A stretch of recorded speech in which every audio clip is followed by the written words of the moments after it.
and then hopefully the idea of post-CMS world will make sense. So my name is Aaron. I've been doing web development for a very long time, 30 years now. I've seen, and I'm going to talk a little bit about my history, where I started and all that stuff, and I've seen a ton of change. I've got 4 kids. 2 of them moved out of the house this year, which is really makes you feel really old when that happens. They're like, "We don't need you, Dad," but that's okay.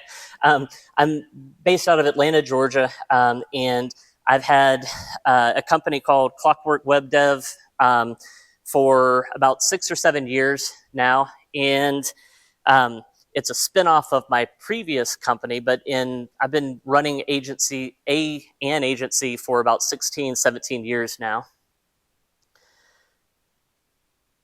This is going to be basically my personal story of the past year and a half or so. It has been a crazy world when it comes to technology. With AI coming in, I feel like things change constantly. The new tools, coming out every week, and it's been exhausting and exciting at the same time. So I'm going to be talking a lot about WordPress. How many of you guys use WordPress?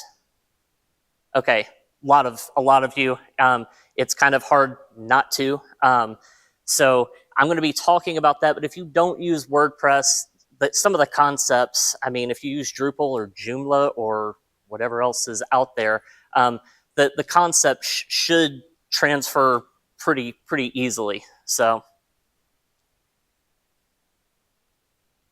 in 2023, I was telling people in the WordPress community in Atlanta, I always said, you know what, I'm hoping to be able to maintain WordPress sites, and I'm gonna retire in 10 years. I'll probably retire maintaining a bunch of little WordPress sites. It'll be a fun thing to do. And then I realized I am completely wrong. Things are changing so fast, where after using WordPress as my primary CMS from 2008 until about 3 months ago, it's been wild to see this transition. And some of it comes naturally when you're researching things. You find out about different tools, and I'm going to go into kind of why it's changing and why I'm using something besides WordPress now. In 2024, and actually in September of 2024, how many of you guys are familiar with the WordPress drama? Raise your hand. Drama. The WP engine stuff and all of that. That happened. Matt Mullenweg got on the stage, and whether it's warranted or not, I'm not going to get into that. It changed my perspective on WordPress, and I started looking for a different tool or something else that's out there. But right before Matt got on stage and did that, I had changed the name of my company from Clockwork WP to Clockwork Web Dev. So I just changed one little letter, made it a little easier to transition. But it has, I started feeling like there was something else out there. I wanted to do more than just WordPress because I felt like maybe I should get into Drupal. I went to DrupalCon in 2025. Checked it out, decided that's not where I want to be. And really last year, I was just trying to figure out what is the transition, what tool should I be using, all this stuff. But it's been interesting. I didn't foresee this much change in 1 year. All right, I'm going to talk a little bit about some historical pivots because I'm kind of a history buff, and this stuff kind of fascinates me. So we will start with Kodak. Kodak invented the digital camera a couple years before I was born, which is wild that you would think that maybe it came out in late 90s, mid 90s, but its digital camera came out in 1975. The problem with them is that they were making so much money with their film industry, not movies, but film, physical, film, that they did not look into the future at all. They had the technology and they just completely ignored it. And now, when you think high-end digital cameras, you don't think Kodak. You think Canon or Nikon or Sony. They just completely lost that market, and it was unfortunate for them. But that's somewhat common. People don't look towards the future, and that's somewhat common. The next one, actually, I need to make sure I don't run out of time here. So, all right. The next one is Blockbuster.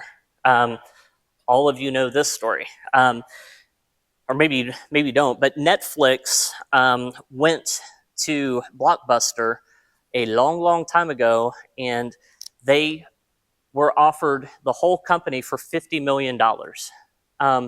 As you guys all know, you don't use Blockbuster. I think there's one Blockbuster somewhere in the US that's, what is it? Oh, it closed. Oh, okay. There goes my childhood.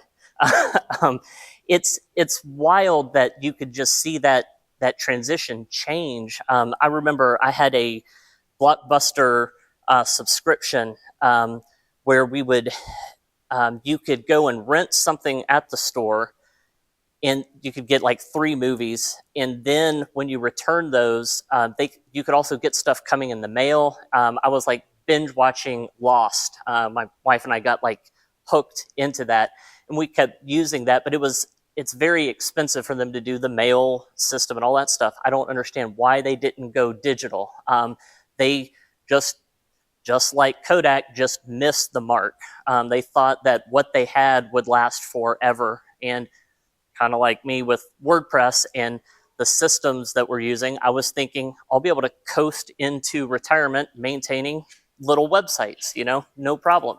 But there's been a ton of change lately. Thank you for the water. This one is the cool one. This is the one that pivoted without losing the mark. In 1927, Southland Ice Company, which is now 7-Eleven, delivered ice. Which it sounds weird, 100 years ago, they would have a subscription, I guess, for ice. You would have the ice delivered to your house. You would put it in your ice box. You would put your milk and eggs and all those things in there. And then when the refrigerator came out, they realized we have all of these warehouses to keep things cool. What can we do with this? Now that everyone has a refrigerator at your own house, you don't need the ice anymore. And they pivoted. They started storing all of the things like milk and eggs and things that go bad, because they had the storage houses to keep that stuff cold. And they started building basically the convenience store. Before then, there weren't the small little convenience stores, and they pivoted dramatically. And everyone knows that, what 7-Eleven is. I mean, they pivoted properly, and they survived as a company. Whereas Blockbuster, I guess Kodak is still a company, but I think the last Kodak thing I got was for my kids, because kids like to do retro cool stuff. They got Polaroid. I think Kodak is selling these little Polaroid cameras, which is so old school, but that's the rage, So, like I said, I've been doing web development for 30 years, and I've seen a lot of change. In 1996, we we did not even have CSS. We were building, every website was table-based. It was miserable, to be honest. And if you needed a contact form, you would use something like Perl, which would hit the CGI bin directory to run it. I'm sorry? Form? Okay. Yeah, it's wild how that was the beginning. Like the web was, it started off, it was pretty much a hack of a protocol, but it's gotten more and more sophisticated. In 1998, Flash became the rave. It was pretty awesome. With my background, in high school, I did 3D animation on the Amiga, like these really small 30 megahertz, not gigahertz, megahertz machines. And when Flash came around, I was like, oh, this is perfect. It's animation. I can understand it. Did a lot of Flash type stuff for clients. And then when the iPhone came out, Apple pretty much completely destroyed that whole Flash industry because it would use a lot of battery to process, to do those animations. And it completely killed Flash. Flash actually still exists. It's called Animate, and I think it only exists because there's some cartoons that are developed on Animate, which is kind of interesting. But in 2008, we had really the CMS boom. This is when I started using WordPress in 2005 as a blog, and then realized in 2008 that, oh, with WordPress, I can do just about anything. It gave you the login. It gave you a way to create custom post types. Once custom post types came out, it made WordPress a whole lot more flexible. And then we were building sites on WordPress, and then in 2015 is when the page builders came out. There were a couple that were before 2015, like Visual Composer and things like that, which I try to dodge. No offense to them. But really, when Beaver Builder came out, and then shortly after that, Elementor came out, we no longer needed we would do a Photoshop file, and then the designer would do the Photoshop file and then hand it over to the developer, and the developer would spend 30 to 40 hours building out this custom theme specifically for this client. But with the page builders, we no longer needed the designer and the developer. The designer could do everything in the browser, and that's how we cut out about 30 to 40 hours of work on every project, because the designer would do it all in browser, and we didn't need the developers. Now in 2025, with AI, everything is really changing, and you don't need, really one person can do the design, can do the development, can do the SEO, can do just about, or can deploy it, can do all kinds of things. It's just, we have become a whole lot more efficient with AI. It doesn't matter which one you're using. If you're using it, your productivity probably has gone up. Now, don't get me wrong, there are certain times when I pull all of my hair out because I'll be telling AI, can you change this color? And it'll respond and say, yep, I changed that color. And I take a screenshot and say, nope, you didn't.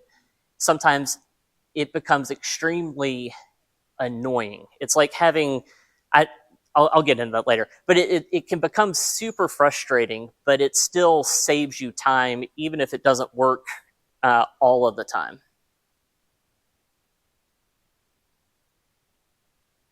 All right, so like I said, I am a WordPress developer, but I think some of these concepts will make sense to you even if you're not using WordPress. But historically, we would use WordPress to build a CMS and build a theme. And the reason why is because once you have the shell, you have the header and the footer built, once you have, then you can build out the home page, and then it's easy to set up the sub page, the blog, the archive, and all of that stuff. And that really does save you time. I mean, I remember before any type of CMS, I maintained a website that had, it was a builder, and they had like 4 neighborhoods where they were developing, and they constantly needed the houses updated, which ones were available and which ones weren't. And you had this huge header and this huge footer that was really hard to maintain, because if you needed to change a link in the footer, you would have to do a search and replace, and it would go through the whole site. Super old school, way to do it. But once I realized, oh, with a theme, I can have the header pulled in here, and the footer here, I make the one change here, and then everything's great. But the question is, did we really need a CMS to do that? For that site, where there's 4 locations and stuff is changing constantly, did we need a CMS? Yeah, we did. But for your small little 4 or 5 page marketing site, do we need a CMS for that? One of the things that always has made me laugh a little bit is that we would always tell clients, hey, we're going to build this content management system where you can log in, you can make these changes, and we would record a video explaining, here's how you add a post, here's how you add a page, here's how you upload images, things like that. But more than half of our clients just wind up sending us an email saying, hey, can you go in and put the content in, add this blog post with this picture? And it's like, so we built this system just to make it easier for us to do the updates for them, which is interesting. Now, don't get me wrong, there is a great use case for content management systems. For like our biggest client is the Georgia Department of Education, and they have about 20 people that regularly go into their main site, and there's like 1,500, 2,000 pages in there. Like, it's a great CMS for that. I'm not saying WordPress has no use at all, but a 5-page marketing site, do we need that complexity? Especially now with AI, people aren't going in and Googling things. They're saying, hey, ChatGPT, where can I go find this new product? It goes and does the research for you. And so your site, it might not be hit by a human at all. And AI is going to hit that site. It's going to look and see how fast it loads and things like that. It's going to recommend, because it's SEO type related stuff. The site still needs to be fast. The information still needs to be there. It just might not be a human that is reading this content now. So AI has changed dramatically. We can now use just natural language, converting it to code. And how does it do that? Well, we have GitHub, which has hundreds of thousands of examples of how to build things. So AI just kind of mimics what's out there. But a lot of times now, it is bypassing the CMS, and deployment now, when you don't have a database and everything is just static files, it's easier to upload the site and maintain that site.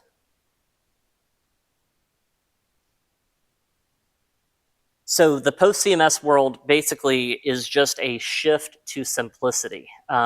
Doing some of these static sites, it really does remind me of the old school way we used to build sites 25 years ago. It's extremely performant. If it's a static site, it can load faster. You don't have the security issues that you would have with WordPress. Not that WordPress isn't secure, there's just no database. So even if it were to get hacked, there's not much there. As long as your files are, the file permissions are set properly, it's a it's a lot more secure than having a database-driven site, and it's cost-effective also. The reality of the market is that WordPress is shrinking. These numbers don't quote me perfectly on this. Looking at what I can find online, it looks like WordPress is losing about 5,000 websites per day, 1,500 a month. I can't do a year in my head, but it's a lot. WordPress can also afford to do that. Drupal or something like that, Drupal has like maybe 2.5% of the market share for CMSs, where WordPress kind of peaked in 2022 with 62% market share, and then it's been going down ever since, very slowly. I think it's at 59% now. So it's going down just a little bit. But why is that? Well, I think people are going to AI and saying, instead of saying, hey, how do I build this WordPress site? People are going to AI and saying, I need this built. And AI says, okay, you want to use this platform. And it rarely recommends WordPress. I've had it all depends on the use case. I've had it suggest WordPress once because I needed to do something that was multi-site or multiple domain mapping stuff, and it made sense, but it rarely suggests WordPress. And so with everyone having AI, they might not be super tech savvy. They're not going to go and say, hey, I want to use Laravel or I want to do Ruby on Rails. They're just saying, hey, I need a website. How do I build it? And AI is choosing something besides WordPress because it's not needed if it's a small 5-page marketing site.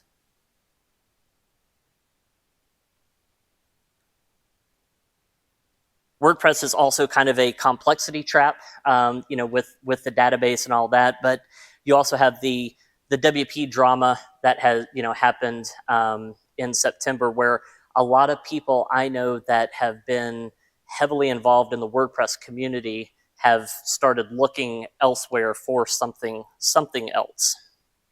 The maintenance of WordPress is a lot more complex too. I'm going to go and talk about a couple different projects in here, Typo, EmDash, and Astro. And each one of them has kind of a different level of complexity, but WordPress is kind of on the higher end on maintaining a site. The 2026 landscape is wild right now. We're seeing, or at least I'm seeing, a lot of new ideas that are coming out constantly. I think some of these things are going to disappear. I mean, I don't see a good use case for like Webflow and things like that on the visual builders when you're using AI. So I don't know. I'm not predicting anything because anything's up in the air right now with this much change. But I feel like this is the year that software is kind of dead, or at least SaaS is kind of dead, because a lot of people are just building their own system and not using things that already exist because you have AI sitting right there. So I kind of consider this the web renaissance because we haven't had nearly as much change in 30 years. If you compare the past 30 years to what has happened this year alone, I feel like there's been more change this year than ever. I could be completely wrong on that. Maybe I'm just like feel like I'm being attacked. But there's a ton of change. There's a couple things that I've been looking as I've pivoted a little bit away from WordPress. There's some great projects out there that I'm using in certain aspects. So I just want to list a couple of them that I think if you're jumping down, or I guess jumping on the AI bandwagon and you're building differently, here's some tools that I use. So Typo 3 is really good. It is great for, it's a decoupled system. It makes for a really good headless platform. WordPress does too. I mean, we're using WordPress for the Georgia Department of Education. It's a headless system, but Typo 3 also is kind of set up differently. It's open source, but really open, where WordPress is open source as long as you don't break any of the rules, and then you can be pulled off of the repo. So Typo 3 is really good when it comes to multilingual things. So it's decoupled. It's a really good editor, and it's extremely scalable. I have not implemented a Typo 3 site yet, but a good friend of mine, they pivoted their whole agency away from WordPress to Typo 3. How many of you guys have seen EmDash? None of you guys have used EmDash?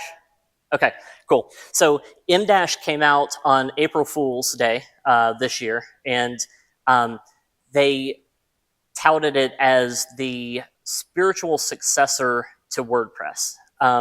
The people at Cloudflare built it. I like it because it's MIT license. There's a couple, well, there's probably a slew of different open source licenses, but two of the most popular ones is the GPL license or the MIT license. I really like the MIT license because basically I could take EmDash, call it Aaron CMS, and sell it, and I don't have to give the EmDash people credit or money or anything like that. So it's really, really open source, and it is brand new.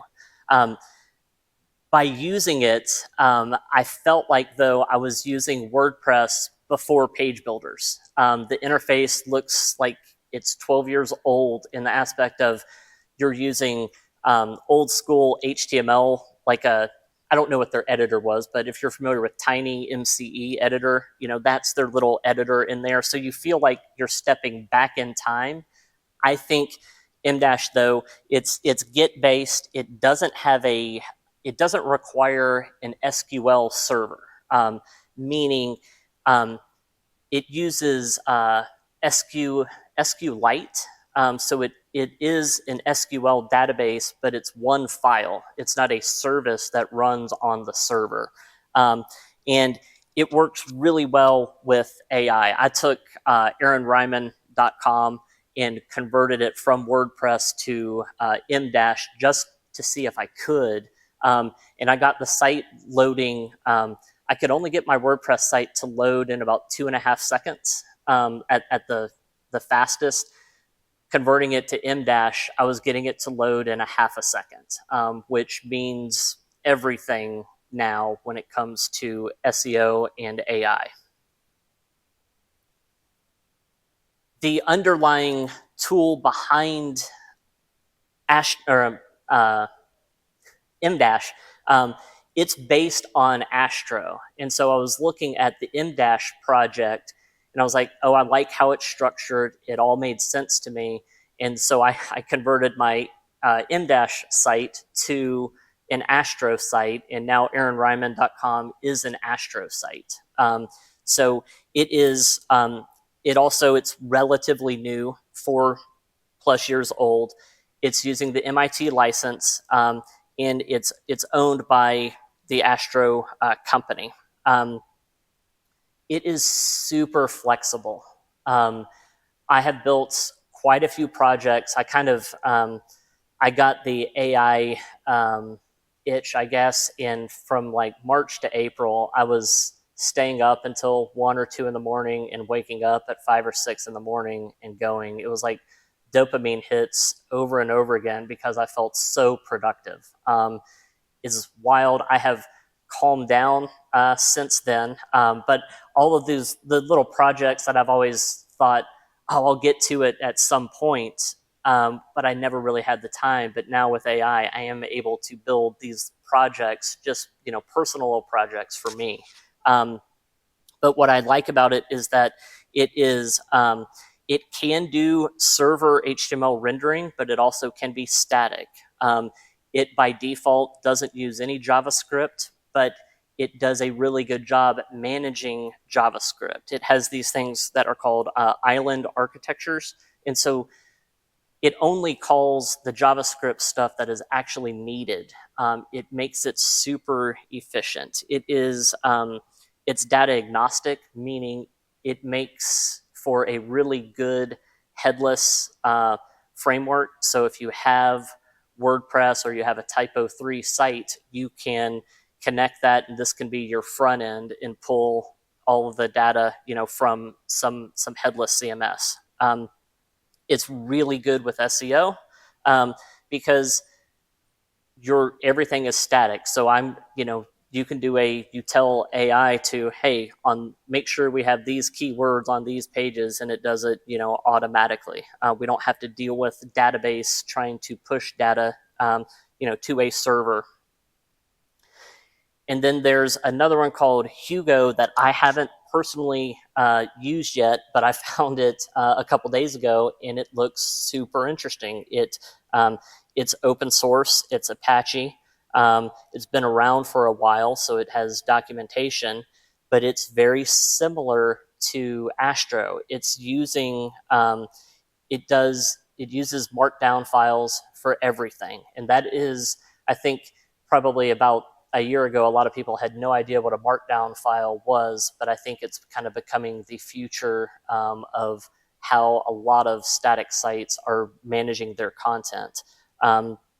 It's decoupled, and it's very secure because it's static. So there are just the tools that are out there. There's a ton of them, and it's very hard to keep up with them. So hopefully by the end of the year, I'll know exactly where I'm going to wind up landing. Right now, Astro seems to be just really good for us. We deployed our first non-WordPress site in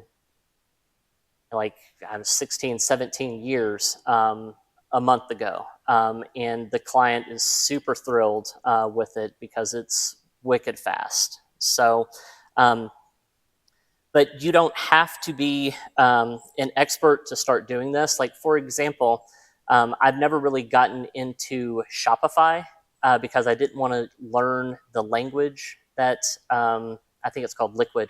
But what I did is I hooked Shopify up with a MCP, and with that, I'm able to build a Shopify theme for a client.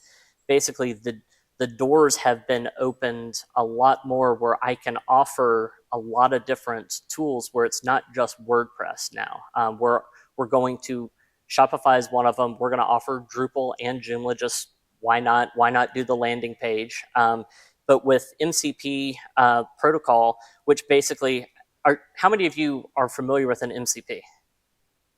Okay, about half of you guys. So that's like the newest buzzword out there. Every product out there is having an MCP, because what it does, it allows LLMs to be able to talk to their product. So super handy. So I feel like at this point with Claude, with Gemini, it's like having this the smartest 10-year-old in the world in the room, where you can tell it, hey, I want to build this. It's going to give you a great answer 90% of the time. It's going to be accurate about 90% of the time. But what we can do now is just, it's unlimited. All I can tell you, though, is if you are building applications, make sure that you get a developer that knows what he or she are doing, and can they look at the code. I feel like we're going to have, by the end of the year, so many products that haven't really been tested because everyone is building AI applications. But it's cool because I've been able to do Next.js projects. Like I said a while ago, I used to do 3D animation stuff. So Blender has an MCP. So I was just tinkering around with Blender. I was able to build a whole a city, in 3D in about an hour or so. I'm doing Laravel applications now. That's still the PHP and MySQL world where I'm real comfortable with. But I also created a civilization like a mobile game, just for fun, just to see if I could. So I feel like the future is pretty much unlimited with what we can do. Do I have time to run through? I think I do. I'm going to go through real quick of just one quick project that I put together. So if you want to, you can pull it up. Hopefully it'll work. Shuffle.newtricks.com. It does have audio, so make sure that your audio is down if you're going to it. It's an Astro project that I built. It's using Tailwind for the database. I'm using Supabase, which is a PostgreSQL database. And it's kind of fun. What this project does, it says, deal your palette, pick your type, export your blueprint. And what this does is it walks a user or a client to go through and find out what type of look and feel, what type of website do they want. So you hit start shuffling, you select the voice. I went like crazy with all the features. Do I need audio? No, but I was just kind of like, let's see what we can do. It actually sounds pretty nice, and it walks you through it. So you select your voice, and then it's going to walk you through and it says, you're going to select your color palette, your typography, your UI, UX, and what type of photography you want. You can upload, you can basically upload your logo or put your website in. It'll go and scrape the colors and stuff like that. But if you want to start fresh, it'll walk you through, select which color schemes you want, and it narrows it down. And then it goes through typography, and then you select what type of typography you want. Then it goes through your, what do you want the forms to look like?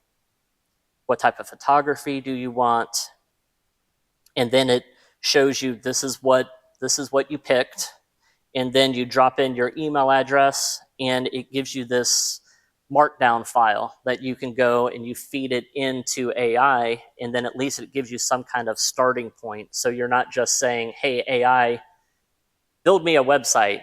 You at least will have what type of typography, colors, photography, stuff like that, which was really fun to do. And I built it. Now we've added some features to it, but the base model was done in a day. Pretty awesome. I've gotten one of our developers, though, to make sure that it's secure and all that. So that is one of the most important things, having a human to go through, making sure things are secure. But those type of tools are now within our grasp. We can do a lot more for our clients that we couldn't do before with AI. And so I just feel like the future is really unlimited. So, all right, well, that's my presentation. Do you guys have any questions? Yeah, go ahead.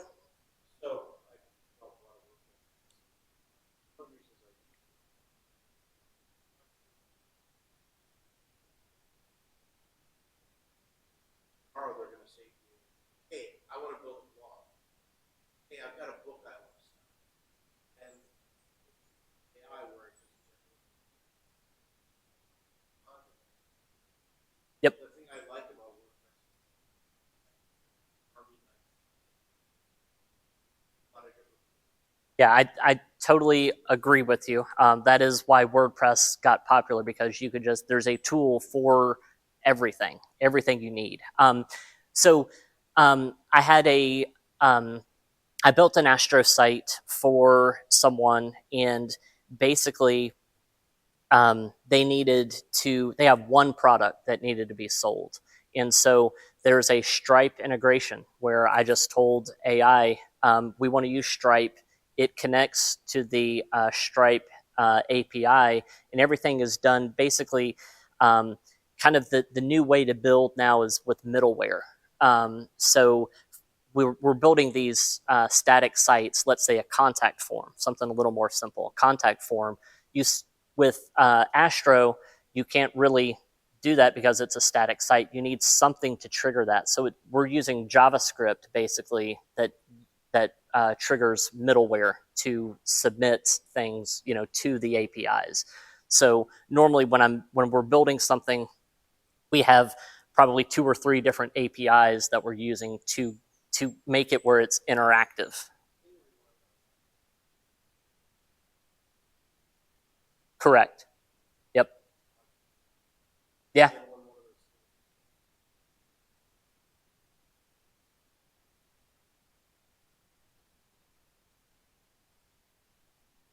Yeah.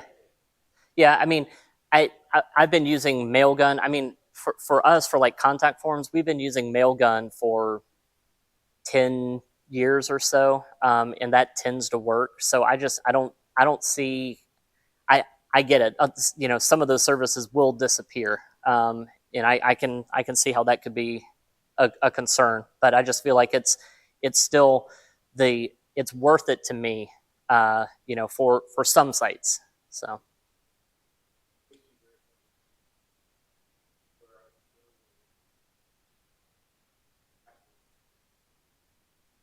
right, right. It's been wild doing something besides WordPress because it has. I've been real comfortable for the past 15, 16 years doing it. And so I'm enjoying trying something new though. But it is a little concerning because who knows if these little services out there will exist, in 2 or 3 years. But go ahead in the back.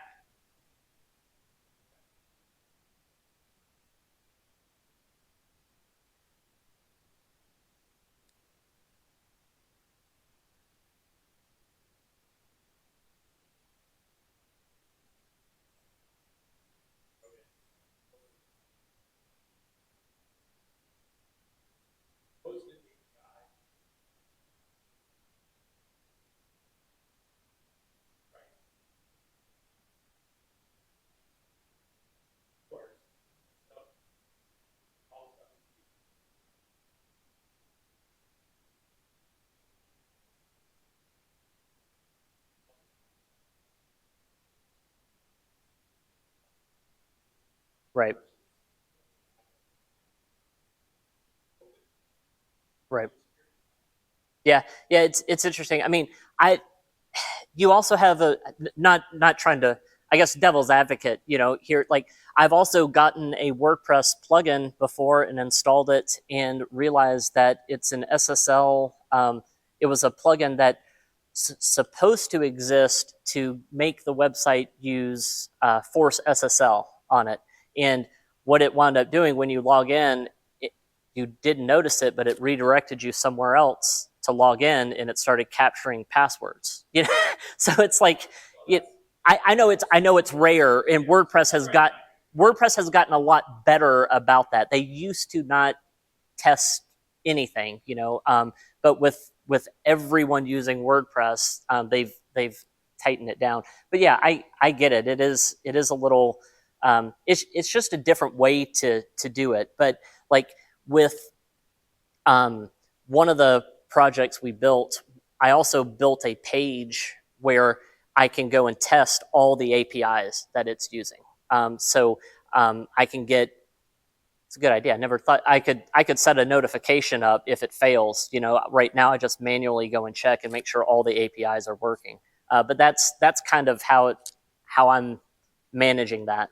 So yeah.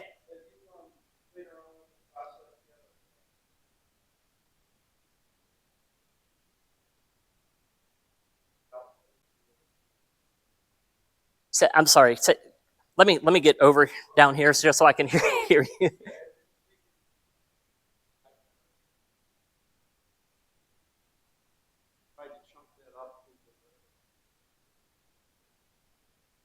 Yeah, I've done that before. We had a friend of mine who owns a. Sorry, shouldn't turn my back and talk. I had a friend that they needed a um, they had some custom page builder. And I said, well, let me take a stab. Let me see what I can do. It was able to go with connecting Claude to it. It was able to process and understand that page builder, and it cranked the page out very quickly. So like I've been like SSHing into servers to debug things like in Gravity Forms. If there's a calculation that I can't figure out, you know, connecting and SSHing in like that is really good. And it can also dynamically build pages. We couldn't really do it 3 or 4 months ago, but it's getting smarter now where it can do that. I haven't tried it with like page builders like Elementor, but some of the smaller, simple ones. Elementor is just so finicky. You know, trying to keep their to mimic their structure is really hard. You know, but some of the more simple ones we've been able to, especially like if it's just Gutenberg, I've been able to use AI to generate those pages. So, yeah.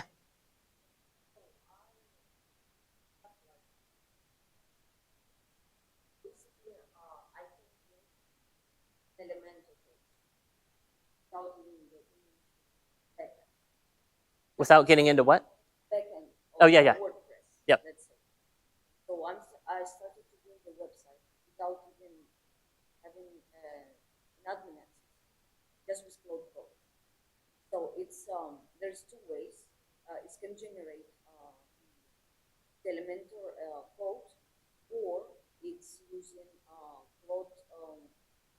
Chrome extension, and it's in real time. I just can see that it's logging in and start building like block by block.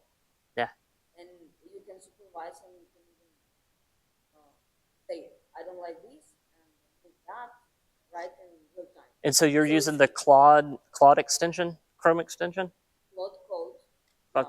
Okay. Connecting with Chrome extension. Okay. So I'm working in ColorCode, but in other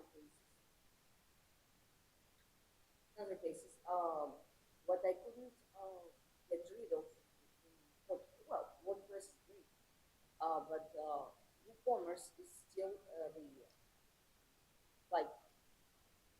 one of the best options for e-commerce. Yep.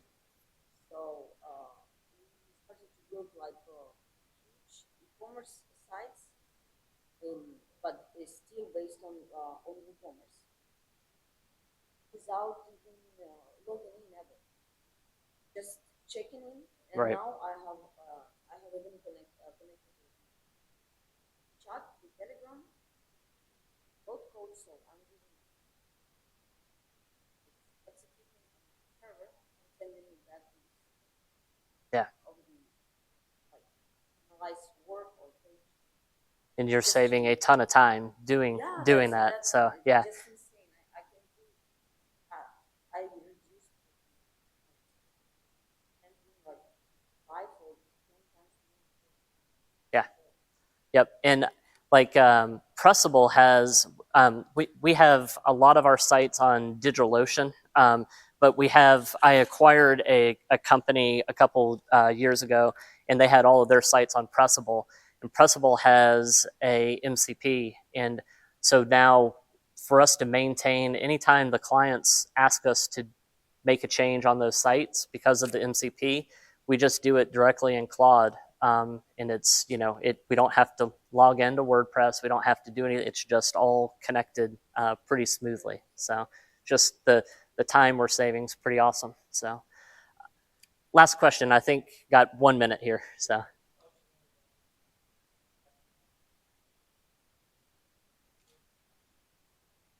Is there a backend in Astro? Yeah. No, it's basically just static. I mean, you could build, you know, a backend.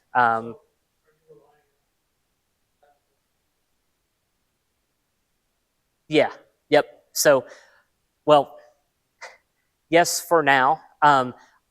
What I've built was we haven't deployed it anywhere, but I built a thing where we have basically you log in, you have a prompt just like what you have with Claude, you know, and say, can you make these changes?